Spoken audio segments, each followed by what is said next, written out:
जय हिंद प्यारे साथियों। आज का कुछ विषय ऐसा है कि जिसे आप सुनेंगे तो शायद आपको हंसी आ सकती है कि ये हरामी नाला क्या है, लेकिन ये भारत और पाकिस्तान के बीच में एक ऐसी जगह है जो आज बहुत ही चिंता का विषय है और इसी को लेकर हमारे गृह मंत्री अमित शाह जी इसका दौरा करने जा रहे हैं। हो सकता है शायद आप लोग इसे पहली बार सुन रहे हो कि हरामी नाला क्या है। दोस्तों, भारत का सबसे रहस्यमयी बॉर्डर है ये, जिसका नाम है हरामी नाला। अब ये हरामी नाला कहां पड़ता है, बहुत सारे दोस्तों को ये जानना होगा। मैं इसको आराम से बिल्कुल सिंपल भाषा में समझाऊंगा। मेरा नाम है पवन मोरल और मैं आप सभी का पीएम डिफेंस स्टडी पर स्वागत करता हूं। दोस्तों, भारत सरकार का यह उद्देश्य है कि हमारे देश में जो भी गलत तरीके से घुसा हुआ है या तो वो चुपचाप चला जाए, वरना आने वाले 1 साल के अंदर चुन चुन के तुम्हें देश से बाहर निकाला जाएगा। हमारे देश के गृह मंत्री भारत के उन सभी राज्यों का इस समय दौरा करने जा रहे हैं जो दूसरे देश की सीमा से टच होते हैं। जैसे मैं पाकिस्तान की बात करूं तो पाकिस्तान से हमारा पंजाब है, गुजरात है, राजस्थान है, जम्मू कश्मीर और लद्दाख, इनकी सीमा टच होती है। अगर उधर बात करता हूं तो बांग्लादेश का भी ये दौरा करने जा रहे हैं, क्योंकि बांग्लादेश से भी भारत के कई राज्यों की सीमा लगती है। उधर म्यांमार से भी भारत और म्यांमार का जो बॉर्डर है उस पर भी फेंसिंग अच्छे से नहीं है। तो उन सभी जगह का हमारे गृह मंत्री दौरा करने जा रहे हैं। तो दोस्तों, इसको समझते हैं बिल्कुल सिंपल भाषा में कि ये हरामी नाला है क्या, ये हरामी नाला जगह पड़ती कहां है। चलो इसको समझते हैं। दरअसल में हमारा टारगेट क्या है, पहले आप टारगेट समझिएगा। भारत को अवैध किला बनाएंगे अमित शाह।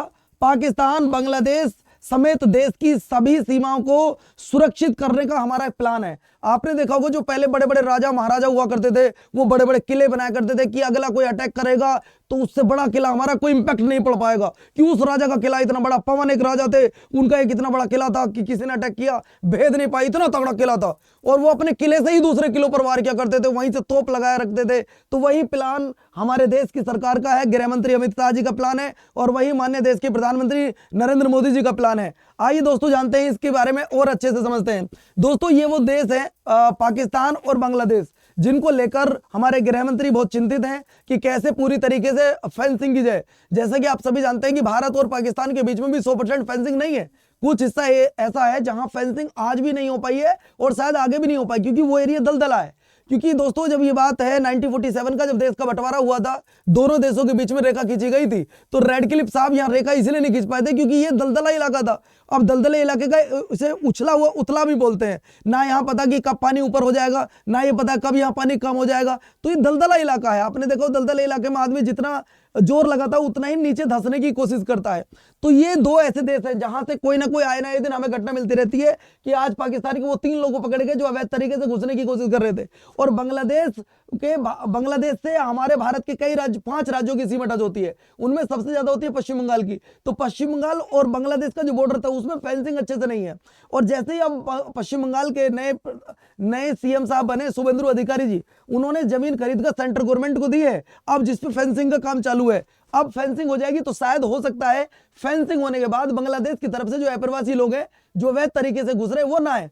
यानी कि हमारी भारत सरकार का उद्देश्य साफ है कि जो भी हमारे देश में गलत तरीके से घुसा है वो भाग जाओ। देखिए, ये फेंसिंग होती है, इस तरीके से फेंसिंग की जाती है, और बॉर्डर को जो संभालती है वो हमारी बीएसएफ संभालती है। ये हमारी बहनें हैं, ये हमारे भाई जो अपने परिवार को छोड़ देते हैं, अपने बाल बच्चों को छोड़ देते हैं, माता पिता को छोड़ देते हैं अपने देश के लिए, आपके लिए, हमारे लिए। एक बार इनको सल्यूट तो बनता है, एक बार इनको सल्यूट तो बनता है। कमेंट बॉक्स में जय हिंद जरूर लिखिएगा। ये आपकी और मेरी बहन बेटियां हैं, ये आपके हमारे और भाई हैं। किसी के पिता होंगे, किसी के भाई होंगे, किसी के मामा होंगे, किसी के चाचा होंगे, किसी के ताए होंगे, जो अपनी देश सेवा के लिए अपने परिवार को छोड़ देते हैं, जो बच्चों को छोड़ देते हैं। अब भारत सरकार का टारगेट क्या है? हमारी भारत सरकार का टारगेट है, भारत का बॉर्डर प्रोजेक्ट शुरू हो चुका है। अब ये बॉर्डर प्रोजेक्ट क्या है साथियों? अगर आप किसी एग्जाम की तैयारी कर रहे तो आपको ये पता होना चाहिए, और नहीं तैयारी कर रहे तो आपको जनरल इंफॉर्मेशन के तौर पे पता होना चाहिए कि भारत सरकार का एक नया प्रोजेक्ट शुरू हो चुका है। अब नया प्रोजेक्ट है क्या दोस्तों? हमने अभी आपको बताया कि हमें 2 देशों से खतरा है, जिनमें बांग्लादेश है, जिनमें पाकिस्तान है,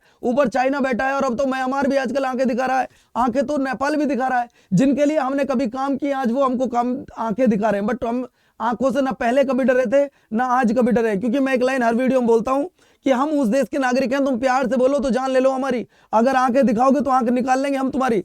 भारत को सुरक्षित भारत और सशक्त भारत, मतलब यहां क्या होने वाला है? भारत सरकार का प्रोजेक्ट है, बॉर्डर प्रोजेक्ट हमने शुरू कर दिया है। उद्देश्य क्या है? पाकिस्तान और बांग्लादेश बॉर्डर को स्मार्ट सिक्योरिटी ग्रिड करना वहां पे, जैसे कि एआई सर्विलांस, बच्चों हर जगह दोस्तों, आज हर जगह एआई का यूज किया जा रहा है, चाहे वो टेक्नोलॉजी हो, चाहे वो स्पेस की बात हो, चाहे वो आपका कुछ और भी काम हो। एआई यूनिवर्सिटी तक बन रही है, एआई से बेबी तक हो गए हैं, यानी कि आज एआई का यूज हर जगह किया जा रहा है। तो एआई सर्विलांस यहां पे लगाए जाएंगे। इसके बाद स्मार्ट फेंसिंग की जाएगी। देखो एक तो फेंसिंग कुछ इस तरीके की होती है, ये फेंसिंग यहाँ पे की गई है। अब फेंसिंग करने के बाद भी यहाँ हमारी चौकसी करती है कौन? पेट्रोलिंग करती है हमारे प्यारे साथियों बीएसएफ। आर्मी नहीं कर रही, यहाँ बीएसएफ कर रही है।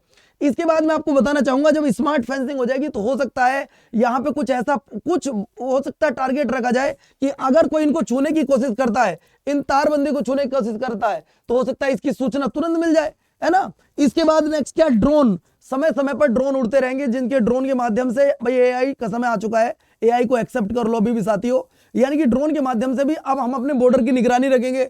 इसके बाद नेक्स्ट क्या होगा? ग्राउंड सर्विलांस, ग्राउंड सेंसर भी लगाए जाएंगे। मतलब हो सकता है जमीन के नीचे केबल हो सकता है जमीन के नीचे कोई और व्यवस्था कर रहे हो, यानी कि ग्राउंड सेंसर भी अब हमारी सरकार लगाने जा रही है। देखिए स्मार्ट बॉर्डर क्यों जरूरी है, कौन कौन सी टेक्नोलॉजी हम लगाएंगे। टेक्नोलॉजी मैंने आपको बता दी साथियों। क्या ये बड़ी चुनौती है? जी हाँ, चुनौती तो है, इसमें खर्चा भी बहुत आएगा। और उधर चुनौती दे रहा है सामने कौन? बांग्लादेश। इधर पाकिस्तान भी चुनौती देता है, रोज आए दिन हमें धमकी देने की कोशिश करता है। लेकिन पाकिस्तान न कल कुछ हमारे सामने था, ना आज कुछ हमारे सामने है। बांग्लादेश ना 1971-72 तक कुछ है, ना आज कुछ है। हमारी वजह से आजाद हुआ 71 में, 72 में उनका संविधान लागू हुआ, आज आके दिखा रहा है। जबरदस्ती की बात नहीं सुनेंगे। बीएसएफ की भूमिका इसमें सबसे ज्यादा अहम होती है, ये भी आपको याद रखना है साथियों। ये वो कैमरे लगेंगे साथियों जो है इंफ्रारेड कैमरे। मतलब इनसे क्या होगा, ये रात में भी पहचान कर लेते हैं कि यहाँ कोई जा रहा है। तो ऐसे कैमरे बॉर्डर पर लगाए जाएंगे साथियों। इन कैमरों के माध्यम से बहुत सारी चीजों का पता लगाया जा सकता है। अच्छा ये गलत तरीके से घुसने की कोशिश कर रहा है, इनको जो मॉनिटर किया जाएगा वो एक अलग जगह से इनका हेड ऑफिस बनाया जाएगा, वहां से इनको मॉनिटरिंग किया जाएगा, है ना। तो अब इनसे कितना फायदा होने वाला है, तो यार इनसे ना बॉर्डर की जो चौकसी है वो बहुत बढ़िया हो जाएगी, फर्स्ट क्लास तरीके से हो जाएगी।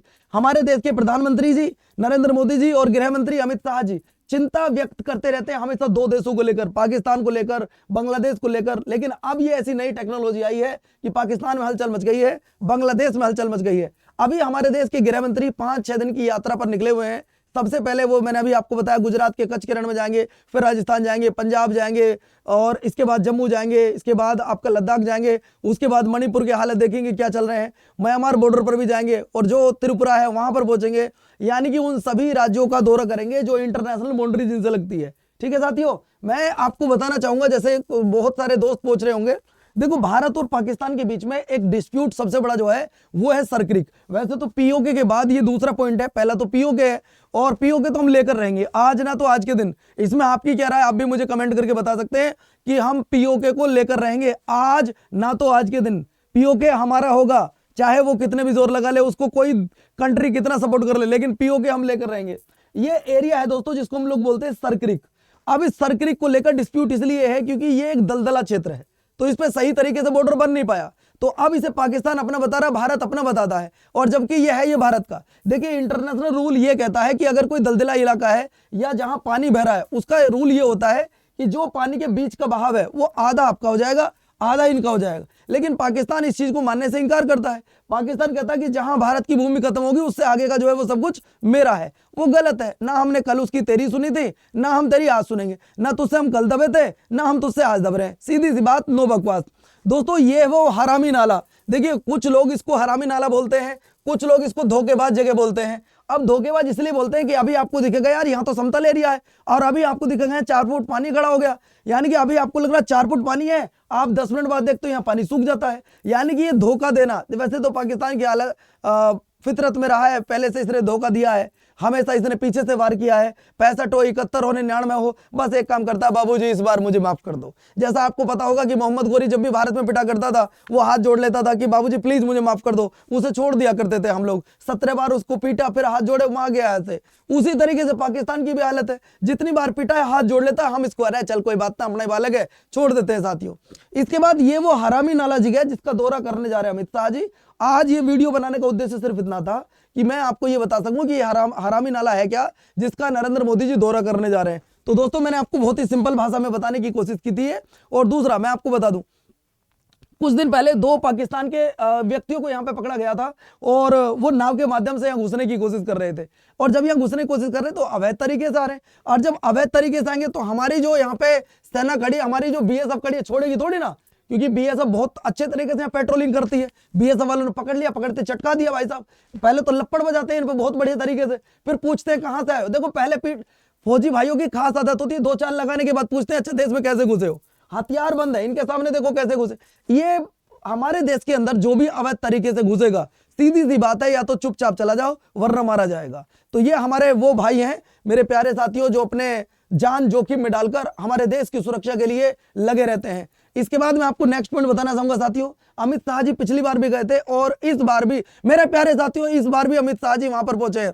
ये बहुत जरूरी इंफॉर्मेशन थी जो मुझे आप सब तक पहुंचानी थी। बाकी इंफॉर्मेशन आप सभी को कैसी लगी, हरामी नाला क्या है, ये आज आप लोगों के डाउट दूर हो गए होंगे। आपको कैसी लगी वीडियो मुझे कमेंट करके जरूर बताइएगा, मैं आप सबके कमेंट का इंतजार करूंगा। और हाँ, कमेंट बॉक्स में जय हिंद लिख के जरूर जाइएगा। जय हिंद, जय भारत साथियों।